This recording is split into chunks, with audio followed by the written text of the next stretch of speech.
Okay, so finally I've been trying to do so many takes of this, but it's always over 10 minutes and I always forget to put in stuff. But I'm doing my double review of Precious and Up in the Air, and these are the films to beat at the Oscars apparently.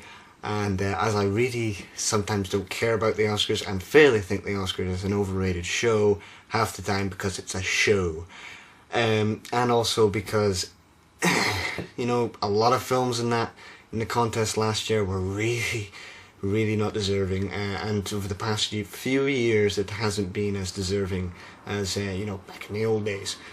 Not as I remember, because I'm not that old, but I have looked back at the Oscars and I know what won. But here's my review of Precious and Up in the Air anyway.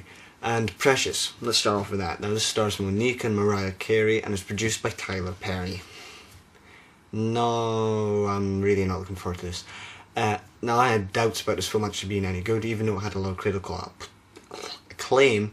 I didn't think it's going to be that good because it's a stereotypical view of a Harlem girl. Now the thing I loved about this film, because believe me, all those worries I had about it, they're gone. Kaput. Is that it goes much further than any stereotypical Harlem Girl movie that has ever been made. You know, it's just Freedom Fighters meets Fish Tank, and it's done perfectly. Now, this film is to do with the character Clarissa Precious Jones, and Precious is a never mind is sorry, is going on this sort of a character arc of a journey from ups and downs, and what's happening is she's been abused since she was a kid, she's been sexually abused by her father, her mother hates her, and she's having problems at school, and she's trying to get her GED. And what I like about this film is it goes much further than any of these types of movie. It's a hard movie to sit through, but it's completely worth it. It's depressing, it's hard, but it's uplifting at the same time. It's an unbelievable, perfect mix of those three things. Let's talk about the performances. Monique had a choice. She could either go to college or she could go to this audition. Now, Monique gives an extremely heartfelt performance, and she also gives something that is so hard to get across, and doing it so well is make us care about this character. You know, you can see Harlem kids and you think, she's about to die, she deserves it, she's done this to her life, there's no reason for me to care. But you care for this woman because she's had all these problems, because her mother hates her, and because even though she tries to cover it all up in this little cape that she sort of has, use a metaphor, that she has over it, and then you lift the cape and you see all these cracks and all these things aren't perfect. And also Mariah Carey is extremely good in this movie. You actually get surprised by her performance at how touching it is, because she wants to help, but at the same time you think she doesn't want to help, and that's a kind of hard performance to sell. For a pop star that really hasn't been in any good movies, this is really a hard movie to tap into, and a really hard character to tap into. She does it really well. Also, the storyline's fine, even though I think it's way too much like Freedom Fighters and Fish Tank, and I think it completely copied those two movies, even though it's based on a book I know. But I just think meh. And also the film is emotionally manipulative at times. It has these stupid flashback scenes which I really don't care for one bit. You sit through them and you're going, really, I needed to see this? I already know she likes this. Couldn't you have done this in a scrapbook kind of way, more artsy way? I've seen this before. You know, it comes off as just the same kind of thing you've seen before. But this is a movie that is worth seeing. It's a hard movie to sit through. It's a depressing movie to sit through, but it's a shocking movie to sit through, and also an oddly uplifting movie. It's like The Road, hard but unbelievably worth it. The Road, Precious is an unbelievably good 9 out of 10. Let's go into Up in the Air. Now, Up in the Air is the new Jason Reitman film. He directed Thank You for Smoking. Now, I know Scott Morrison 23, who Thank You for Smoking is one of his favourite films, I know that, and I think he'll be very happy with this film all around. Now, it stars George Clooney, Vera Farmiga, and Anna Kendrick.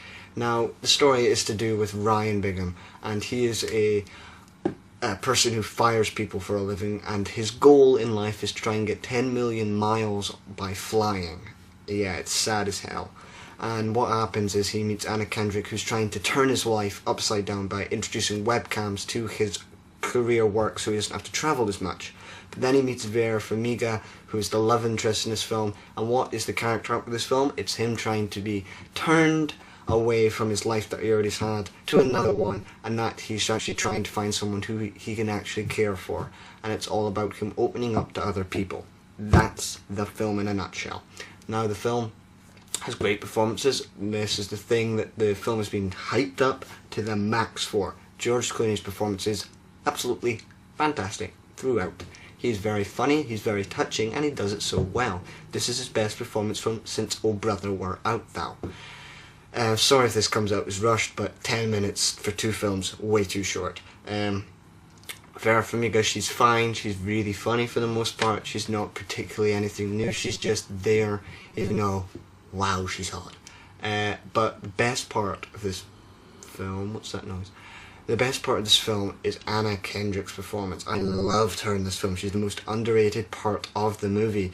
She's very touching, and she's also very funny. The touching side being that she finds this workplace that she's tried to turn into is something completely different. She's not what she thought it was going to be. And you know, when she's on the road, when she finds out that someone has killed herself because Anna Kendrick fired her, it's that kind of back down to earth kind of thing. Also, the script is fine. It's very funny. It's very touching, and it has a real heart to it, which I really appreciate.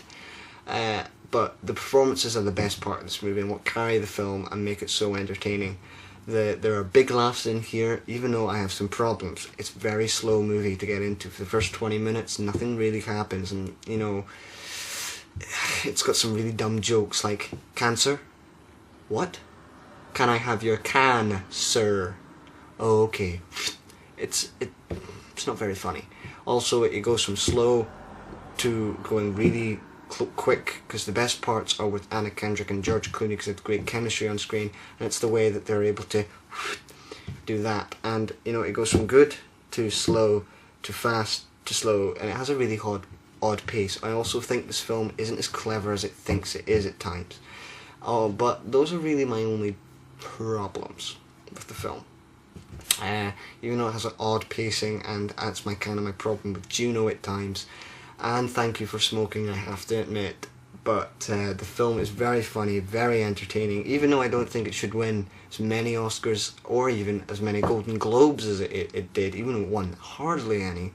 I think that this is a fantastic, nearly fantastic should I say, entertaining, if not overhyped movie in some sense. But it's not the best film of the year. I still think The Road is going to be the best film of the year by the end, but I think this is a really highly entertaining movie that many people should go and see if they're just looking for a good time. Gorgeous George is back, and he's on top form. So you should both see these films, because, Up in the Air, 8.5 out of 10. I forgot. Did I even say that? I can't remember. But you should go see these films. They're really entertaining, and they're a lot of fun to sit through. Even though Precious, hard movie, depressing, but that is deserving of the Oscars. So until next time, I will have my 1001 movies you must see before you die, and also I'll have daily reviews next week, hopefully, because I'm off next week for an entire week because I have work experience, lucky me, and I'll be working in a hotel. Great. So until next time, bye.